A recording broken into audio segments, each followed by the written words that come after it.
Okay, we are back. We are here to start reading the Kybalion.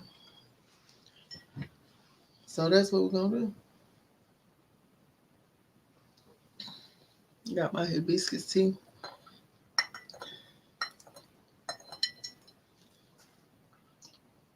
Mm. Okay. Um, I'm a little late, but right on time. I was talking to Brother Uno.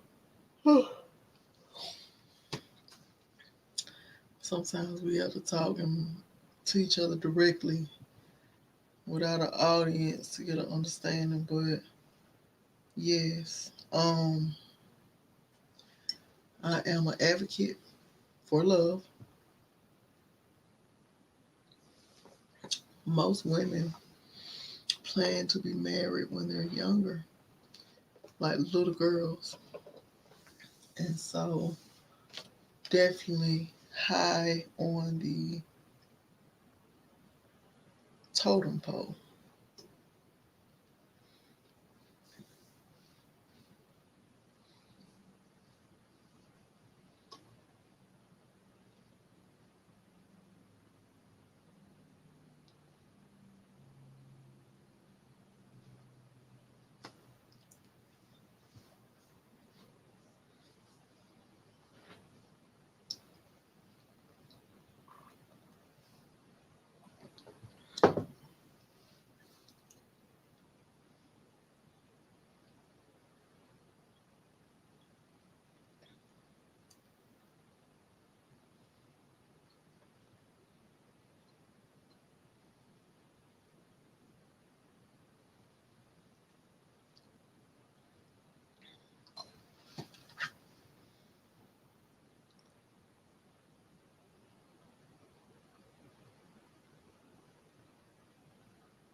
Okay, so we're gonna get into the Kybalion.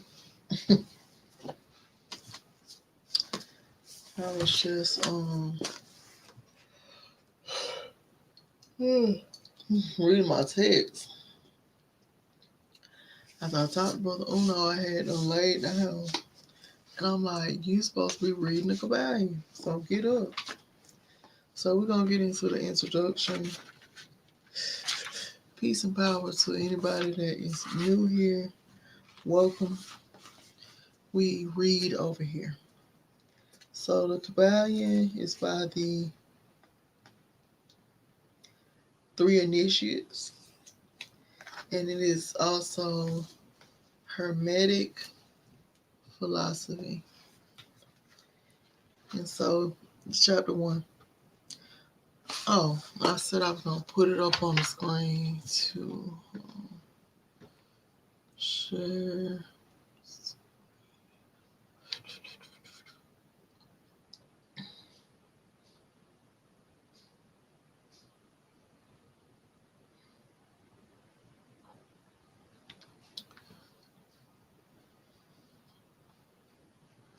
Okay.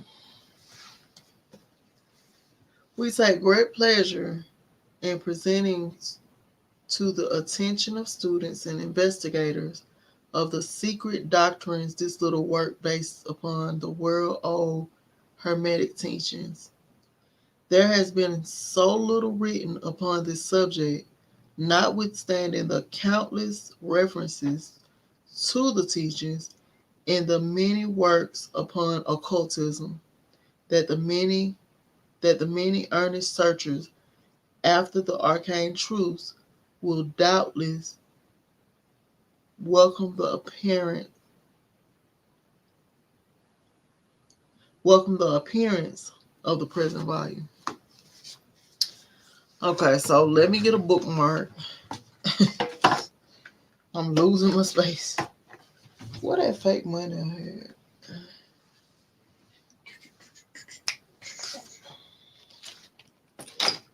Oh, here it is.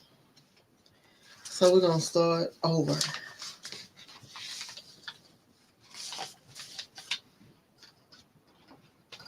I wish this could come up some more.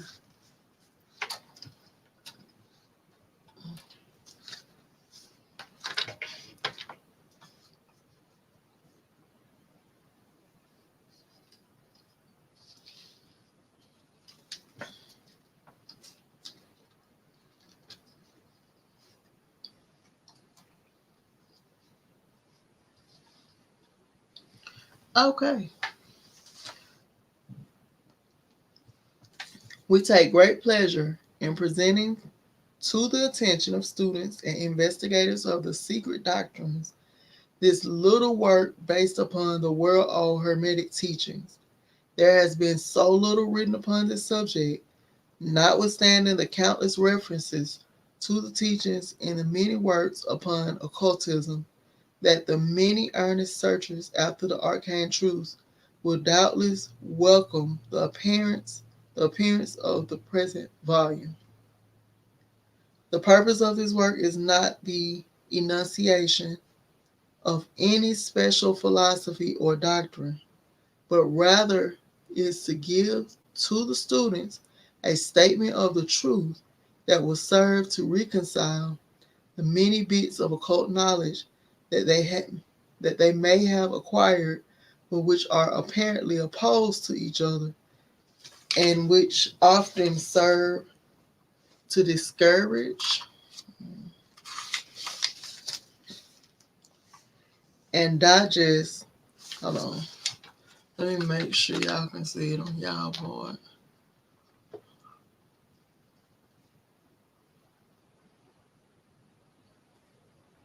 Okay.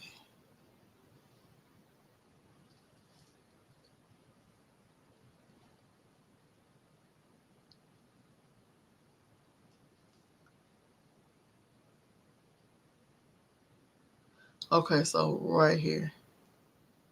To discourage. Okay. And discuss the beginner. So it's saying that all that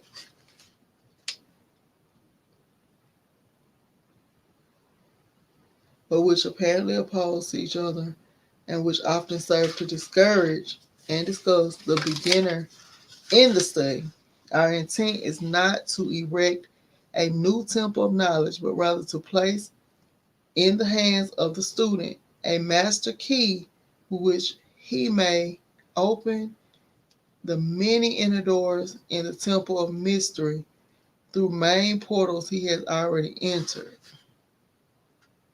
There is no portion of the occult teachings possessed by the world which have been so closely guarded as the fragments of the Hermetic teachings which have come down to us over the tens of centuries which have elapsed since the lifetime of his great founder, Hermes Trismegistus, the scribe of the gods, who dwelt in old Egypt in the days when the present race of men was in its infancy, contemporary with Abraham, and if the legends be true, an instructor of that venerable sage Hermes, was and is the great central sun of occultism, whose rays have served to illumine the countless teachings which have been promulgated since his time.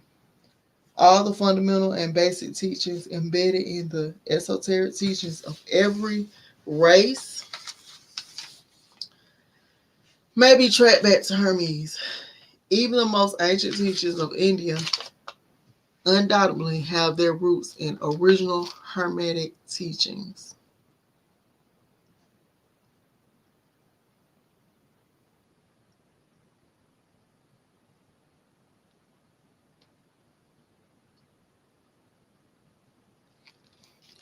From the land of the Ganges, many advanced occultists wandered to the land of Egypt and sat at the feet of the master.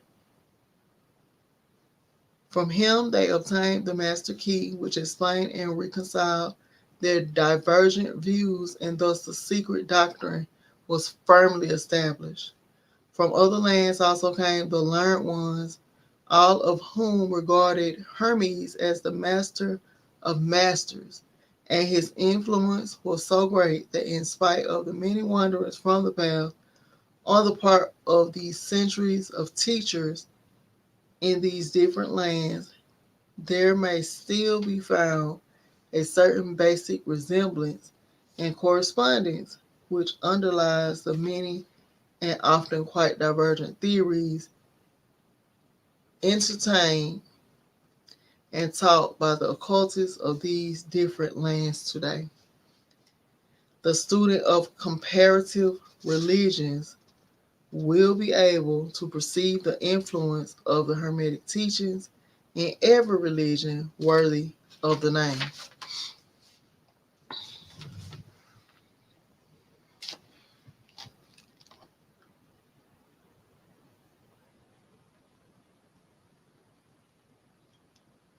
Now known to man, whether it be a dead religion or one in full vigor in our times. Okay. Now known to man, whether it be a dead religion or one in full vigor in our own times. There is always a certain correspondence in spite of the contradictory features, and the Hermetic teachings act as the great reconciler. So this is telling you that this is going to put together all of those little things that you've been hearing along your life's journey.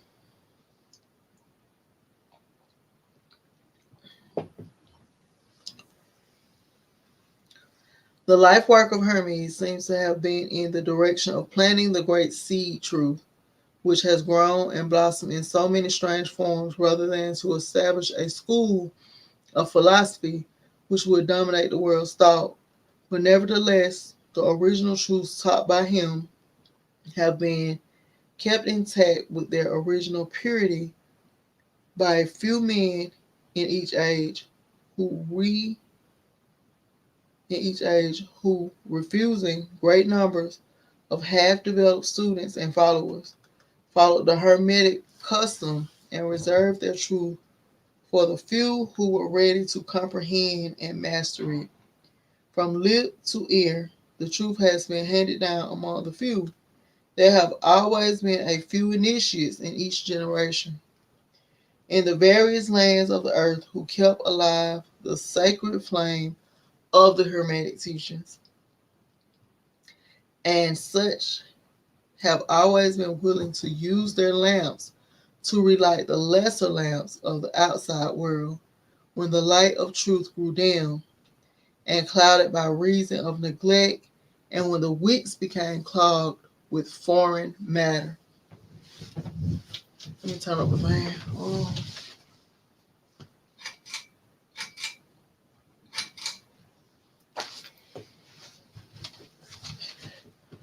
Okay.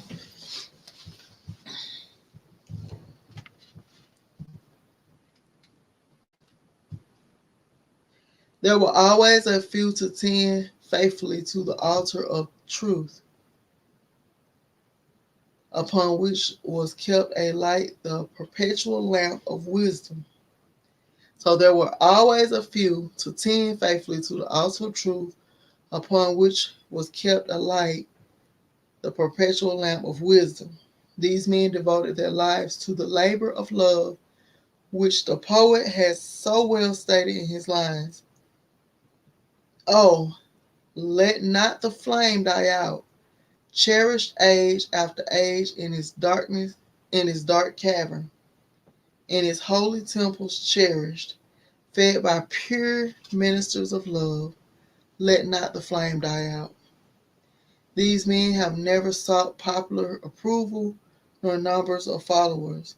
They are indifferent to these things, for they know how few there are in each generation who are ready for the truth and who would recognize it if it was presented to them. They reserve the strong meat for men, while others furnish the milk for babes. They reserve their pearls of wisdom for the few elect who recognize their value and who wear them in their crown, instead of casting them before the materialistic vulgar swine who would trample them in the mud and mix them with their disgusting mental food. But still, these men have never forgotten or overlooked the original teachings of Hermes regarding the passing on of the words of truth to those ready to receive it, which teaching is stated in the Kybalion as follows. Where fall the footsteps of the master, the ears of those ready for his teachings open wide. And again, when the ears of the student are ready to hear, then cometh the lips to fill them with wisdom. But they're tricky, not tricky, I'm sorry. But their customary attitude has always been strictly in accordance with the other Hermetic aphorism, also in the Kybalion. The lips of wisdom are closed except to the ears of understanding. There are those who have criticized this attitude of the Hermeticists and who have claimed that they did not manifest the proper spirit in their policy of seclusion and reticence. Let me go on down on here.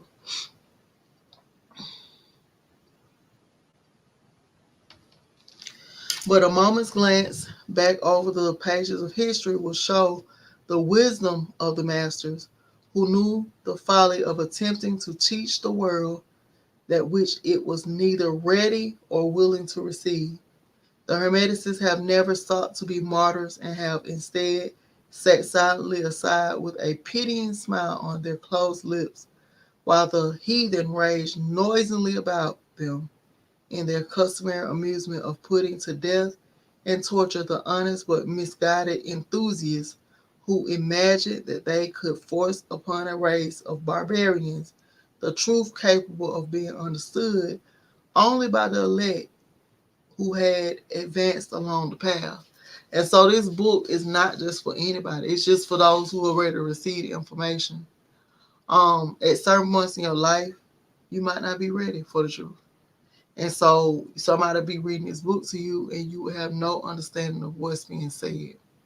This is for the elect. This is the real elect. And the spirit of persecution has not as yet died out in the land. There are certain Hermetic teachings which, if publicly promulgated, will bring down upon the teachers a great cry of scorn and revilement from the multitude who would again raise the cry of crucify, crucify. In this little work, we have endeavored to give you an idea of the fundamental teachings of the Kybalion, striving to give you the working principles, leaving you to apply them to yourselves, rather than attempting to work out the teaching in detail. If you are a true student, you will be able to work out and apply these principles. And if not, then you must develop yourself into one. For otherwise, the Hermetic teachings will be as words, words, words to you. And that's a quote from the Three Initiates. We just finished the introduction. I'm going to do one chapter at a time. One chapter. Okay, so it's just letting you know this book is not for those that are not ready to receive what's about to be taught. That was the introduction of the Kybalion, which is the Hermetic philosophy. And that's by the Three Initiates. I'm going to go get out of here. Peace and power, and I'm out.